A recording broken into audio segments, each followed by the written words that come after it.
മണ്ണൂർക്കാവ് ദേവിക്ക് ഏറ്റവും ഇഷ്ടമുള്ള വഴിപാട് കഥകളി നേർച്ചയാണ്. ഉദ്ദിഷ്ടകാര്യ സാധ്യത്തിനാണ് കഥകളി നേർച്ചയായി നടത്തുന്നത്. ആദ്യകാലം മുതലേ ഇവിടെ കഥകളി നേർച്ചയായി നടത്തുന്നുണ്ട്. ഇപ്പോൾ വർഷം തോറും 100 കഥകളിയിൽ കൂടുതൽ ഇവിടെ നടക്കാറുണ്ട്. മേജർ സെറ്റ് കഥകളിയാണ് ഇവിടെ നടക്കുന്നത്. നാനാജാതി മതസ്ഥരിൽപ്പെട്ട എല്ലാ ആൾക്കാരും ഇവിടെ കഥകളി നേർച്ചയായി അർപ്പിക്കാറുണ്ട്. കേരളത്തിനകത്തും പുറത്തുമുള്ള നിരവധി ആൾക്കാർ കഥകളി നേർച്ചയ്ക്കായി ക്ഷേത്രത്തിനെ സമീപിക്കാറുണ്ട്. കഥകളി നേർച്ചയായി നടത്താൻ സാമ്പത്തികമായി ബുദ്ധിമുട്ടുള്ള ഭക്തർ തങ്ങളെക്കൊണ്ട് കഴിയുന്ന പണം ക്ഷേത്രത്തിൽ കൊടുക്കുക.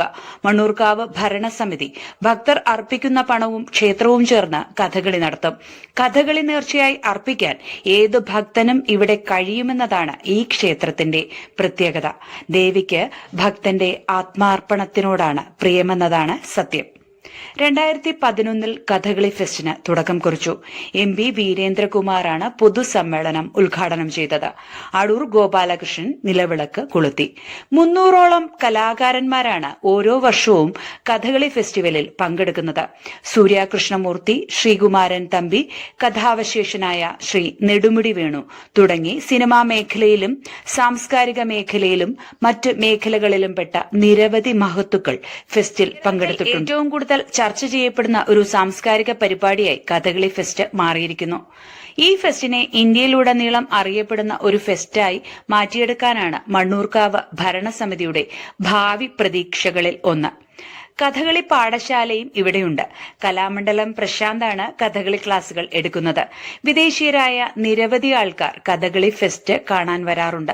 അതുപോലെ കഥകളിയെക്കുറിച്ച് വൈദേശിയർക്ക് പഠിക്കാനും ആസ്വാദനത്തിനും മണ്ണൂർക്കാവ് ഭരണസമിതി സൌകര്യങ്ങൾ ചെയ്തു കൊടുക്കുന്നുണ്ട് എന്നും ഭരണസമിതി പ്രസിഡന്റ് രവി മൈനാഗപ്പള്ളി പറഞ്ഞു. ഓരോ 3 വർഷം കൂടുമ്പോഴാണ് ഭരണസമിതിയുടെ ബാലറ്റ് അടിസ്ഥാനത്തിലുള്ള തെരഞ്ഞെടുപ്പ് നടക്കുന്നത്.